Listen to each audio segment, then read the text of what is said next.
Timu yonna banenge bali kuteekateeka mbeera efaanana bw'eti ate nange kantwale omukisa nange mbeebaze mwenna abakuŋŋaanye mu kifo kino kimanyi nti muvudde mu bifo eby'enjawulo naye okuba nti mukuŋŋaanye wano mu bungi ng'otuufu mwesezza Sseminene ekitiibwa era mbasaba tubeere ng'omutima ogwo tugenda nagwo mu maaso. Amanya n'eddoboozi nze Shamimu Malende era nga ndi mubaka omukyala owa Kampala District era nga mu kiseera kyekimu nalondebwa Pulezidenti wange Robert Kyagulanyi Ssentamu okola nga minisita w'ensonga z'amateeka mu gavumenti ey'ekisiikirizo oneetera okukola ki? N'olwekyo bwe tuba nga twogera ku nsonga zonna ezikwata ku ddembe ly'obuntu okulaba nga tuwanirira amateeka enfuga y'amateeka okuba ng'egenda mu maaso tuba twogera n'omuntu omutuufu era nga sinnagenda wala njagala kubeebaza mwenna buli omu kye yakola mu busobozi bwe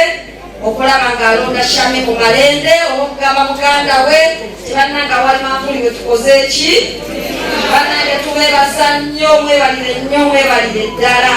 Nkimanyi nti waliwo bamaama baali kanfunamireko bannange tweyanziza nnyo tweyanzeege.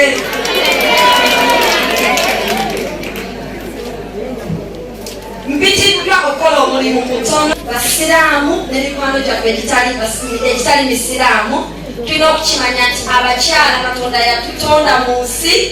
nga tetwajja kubonaabona so tukozesa bennene nnyo abakyala ng'osanga nga batera okutondebwa ng'oli mukyala olinga eyadde okukola ki? N'olwekyo ekisookera ddala omukyala yenna ali wano ng'omwana omuwala olina okukimanya nti Katonda yakutonda ojja ku nsi naye nga teyakuleetako okukola ki? Kubonaabona. Ensonga eryokubiri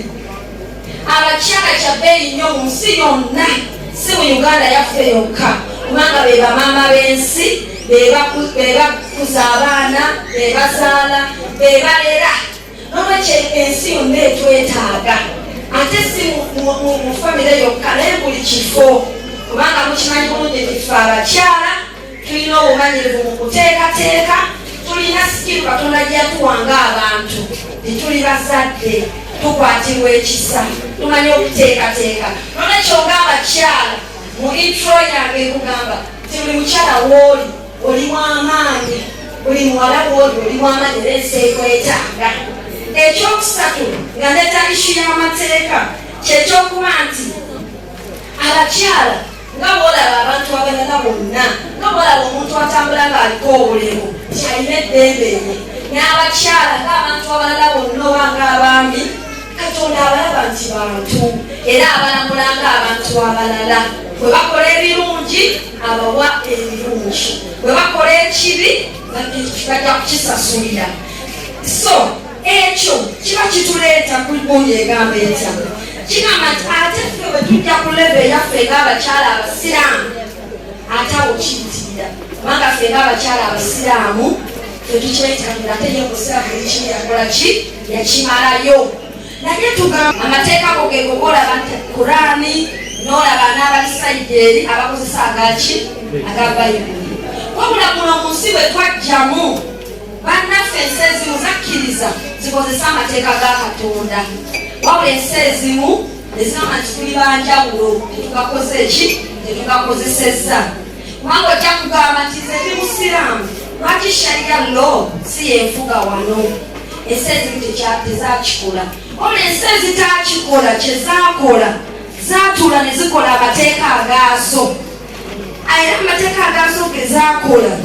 zajjayo ebimu ku Katonda bye yateekamu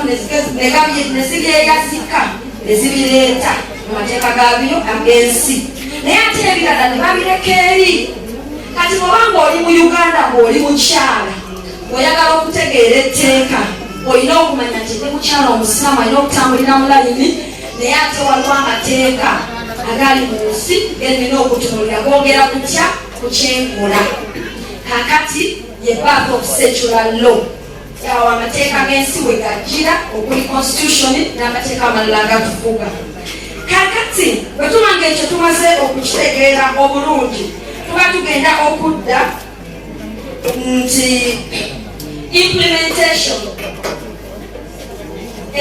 yes okuteeka mu nkola kw'amateeka tugenda kukola Islamic laws versus secular laws nti bwe tutunuulira amateeka g'ensi agaliwo kati the constitution, marriage act, divorce, marriage and divorce of Mohammedan act, and abo gonna succession laws. Wano musibo abakola system yago kyogenda wano novano nodda wano naye bwe tutuuka ku mateeka gaffe aga sharia tuyina ebifo mwe tugenda nga Uganda Muslim Supreme Council tuyina ebifo gye tugenda ne tuddukira naye mu system ya gavumenti eyawakati tebannagavaako nnyo kubanga n'etteeka lye baayise era litugamba nti tufune kooti ezaffe liri mu kitabo olw'ensonga tebagamba tulaakinga obumanyirivu for example obw'abalamuzi abasobola okusala emisango gy'obusiraamu tulinamu bashekati abamanyi ebintu naye gavumenti yetaaga gundi nga nnene nti baba nakola ekooti nga ziri spread baagala abakyala abalinga shekati nakanwagi n'abaganga bawera bagambe nti oli mulamuzi wa Luweero oli mulamuzi wa Kampala naye ng'ogenda kulamuza busiraamu n'olwekyo ng'abakyala abali bakamunkola era olunaku olwala Uganda Muslim Supreme Council erina byesalako erina emisango gyesala naye ate mu mateeka g'ensi basobola okugamba nti oba togenze mu Uganda Muslim Supreme Council jangu direct ku High Court oba genda mu chief magistrate area eri mu kitundu kyo kwegamba bakyatuwa options tetuli awo nti kiri sure nti ono okibalira ku Uganda Muslim Supreme Council kinaagibwa so ekyo njagadde nakyo tukitegeere naye kyenjagala nga ndeeta buno rights and freedoms briefly